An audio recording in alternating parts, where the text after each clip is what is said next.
Nonetheless, they were there at that time. The mothership is stationed between one of the great moons of Saturn and Saturn proper.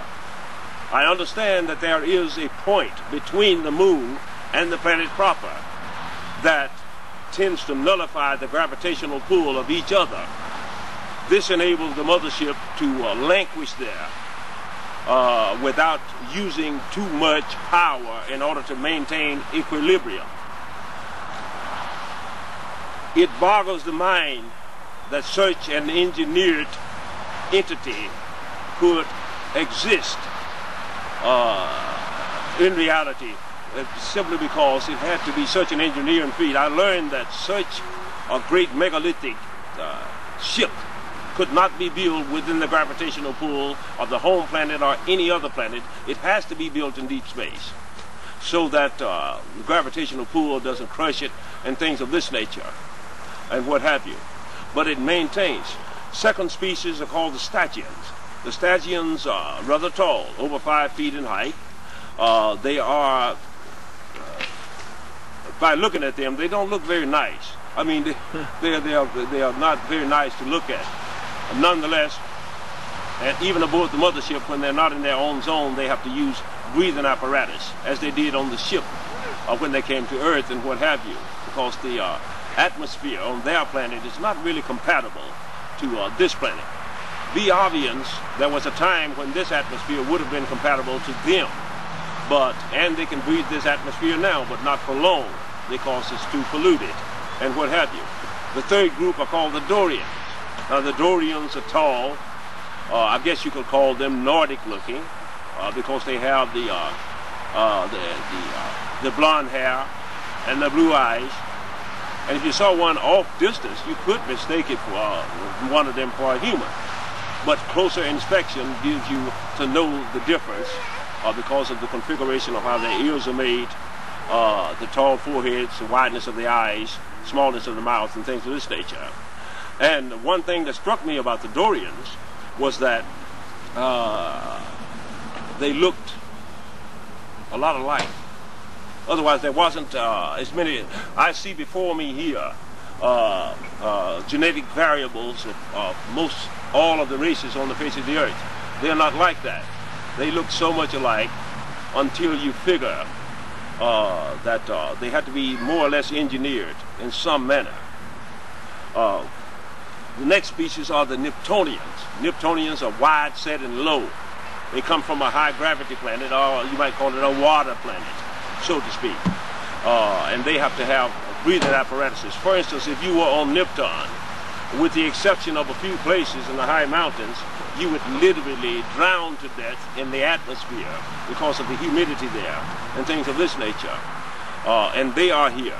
I suspect that they are the Naimans that came to the Dogon back in history and told them about the dog star or the dark star and things of this nature and its elliptical void and its elliptical voyages, but they also talk. They inhabit the deep oceans of this planet. The Avians and other ships, Dorians and other ships, actually visit them beneath the oceans of this planet. Because many of these ships are capable of subaquatic travel, and they go down. Now what they do down there is they grow nutrients from seaweed life. They extract precious metals and things of this nature from the waters. I don't know how they do that, and what have you.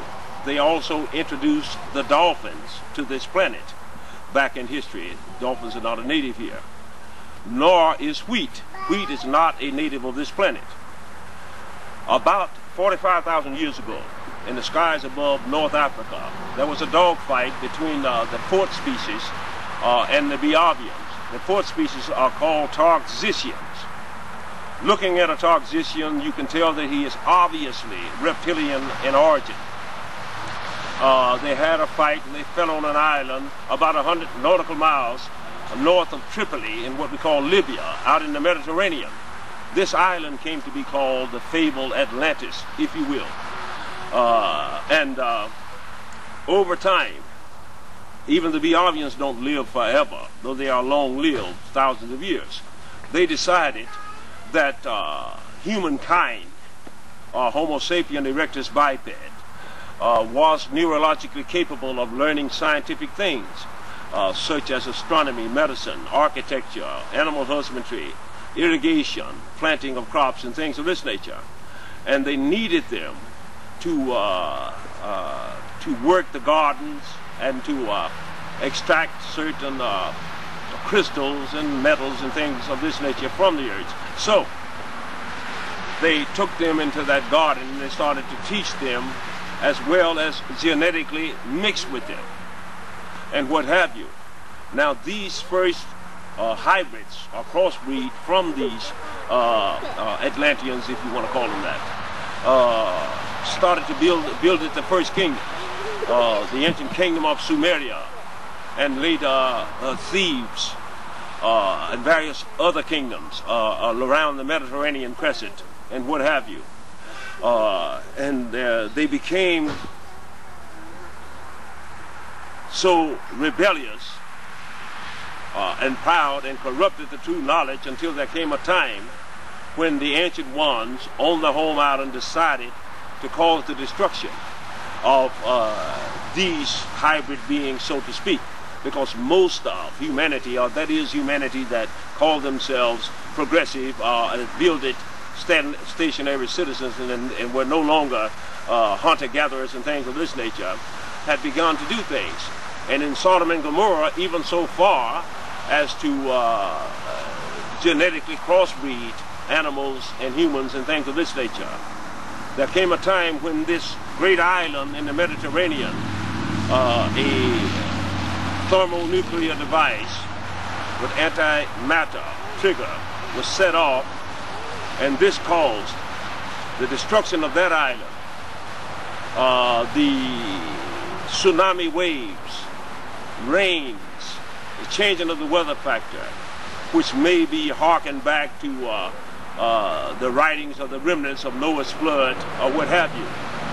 And in this way they wiped out most of civilization. Nonetheless, by this time, these hybrids had begun to travel on the seas and in the skies to various places. You'll find remnants of their knowledge and building, including the reptiles, all the way around the equatorial zones of the earth. That is, in Asia, in the Americas, South America. You'll find mention of them and drawings of them by the Toltecs, the Mayans, the Aztecs, and things of this nature. The building of pyramids around the equatorial zones of the earth. The Great Pyramids of Giza, the existing Egyptians did not build them. You understand? They were built for a reason. Now, there are 3 pyramids on Mars and 2 faces.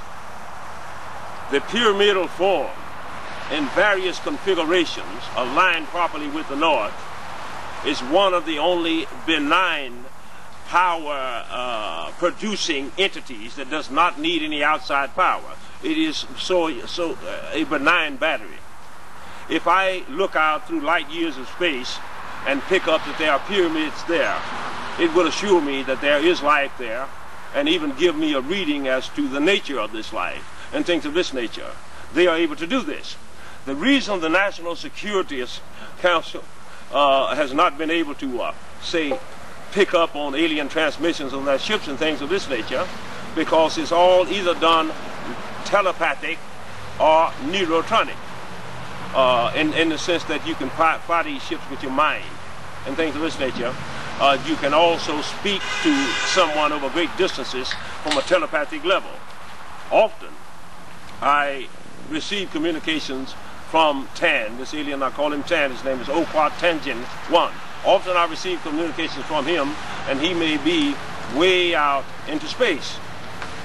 There is another small incident, though I did not know it at the time that I set this meeting, me and my publisher Curtis set this meeting, that on this night, beginning at around 2:30 today, there will come into this quadrant of our solar system a great meteorite coming through even as I speak, and will pass through tonight the aliens assured me that when I got ready to do this dissertation, that it would be pleasant and what have you.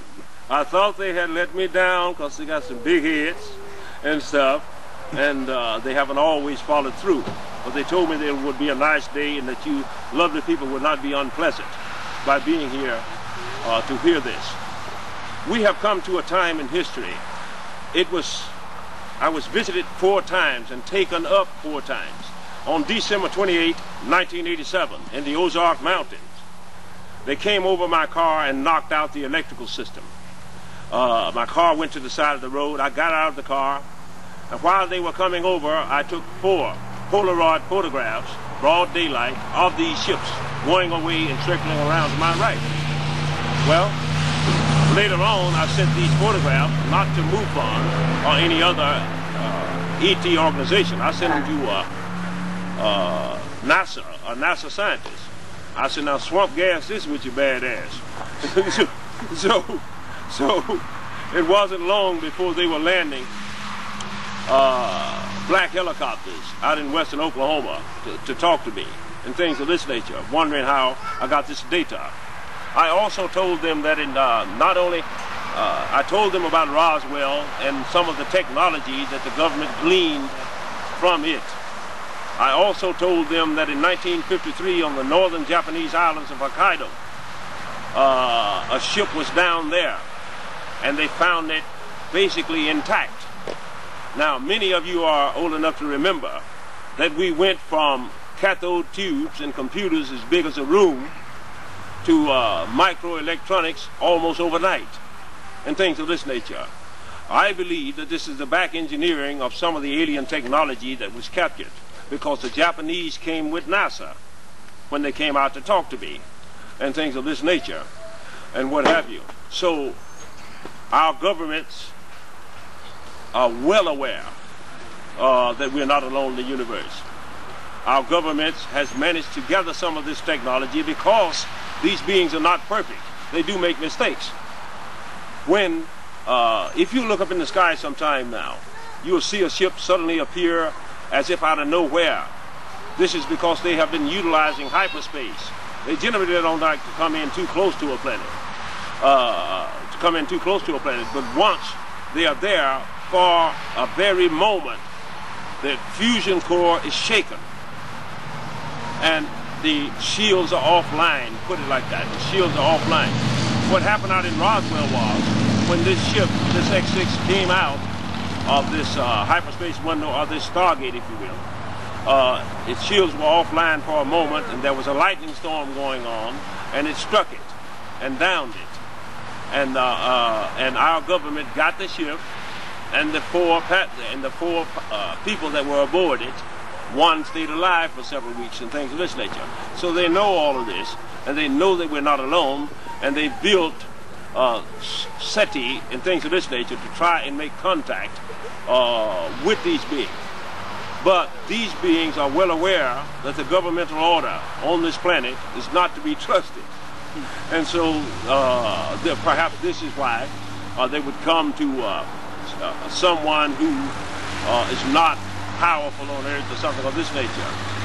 I had been known about them and been visited by them for 35 years. About every 11 years, no matter where I was, they came and picked me up and kept me first time 3 days and returned me unharmed. There were jeeps and soldiers all over the place, but my family did not mention that I had been missing, because they instinctively knew that I probably would come back. So nothing was wrong with me. I don't know how they knew. Maybe this information was given to them, you see, on the telepathic level.